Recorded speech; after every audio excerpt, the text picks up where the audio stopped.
ఈరోజు ఈ seed balls కార్యక్రమం మనం ఏఎస్ రాజా డిగ్రీ కాలేజ్ మహిళా డిగ్రీ జూనియర్ కాలేజ్ లో జరుపుకుంటున్నాం. దీనిలో మనకి ఈ ఇయర్ మనకి యాజ్ ఎ గ్రీన్ క్లైమేట్ కింద మనం దాదాపు చాలా వరకు కూడా మనం ట్రీస్ అనేవి మనం ప్లాంట్ చేయాల్సి ఉంటుంది. దానిలో భాగంగానే ఈ రోజు సీడ్ బాల్స్ అనేవి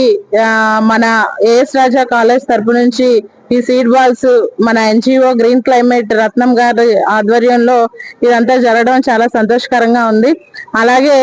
మేము కూడా ఈ గ్రీనరీని పెంచడానికి దాదాపు కైలాసగిరి హిల్స్ మీద అయితేనేమి ఇతర హిల్స్ మీద అయితేనేమి దాదాపు 10,000 నుంచి 20,000 ఈ విత్తన బంతులు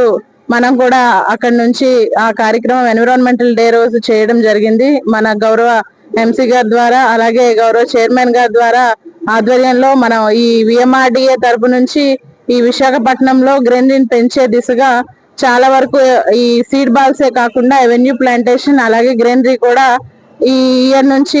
రాబో ఒక 5 years యాక్షన్ ప్లాన్ తో ముందుకు వెళ్తున్నాం. అలాగే ఈ గ్రీన్ బాల్స్ అనేవి మనకి వర్షం చాలా వరకు కూడా మనకి ఈ ఇయర్ ఎల్నినో ఎఫెక్ట్ ఉంటుంది కాబట్టి ఇలాంటి సీడ్ బాల్స్ ద్వారా ఏంటంటే మనకి ఈజీగా ఎక్కువ వాటర్ యూజ్ చేయకుండా మనకి ఏదైతే ఈ రెయిన్ ఫాల్ తో ఇవి జర్మినేషన్ వస్తుంది కాబట్టి మనం ఇలాంటి సీడ్ బాల్స్ ఇంకా మనం ప్రమోట్ చేసి మన మన స్కూల్ పిల్లలతో కానీ అలాగే కాలేజ్ పిల్లలతో కానీ రెడీ చేసి ఇవన్నిటికీ కూడా గ్రీనరీ పెంచే దశగా అందరూ కూడా ఆలోచించి విశాఖని గ్రీన్ విశాఖగా చేయాలని చెప్పి కోరుకుంటూ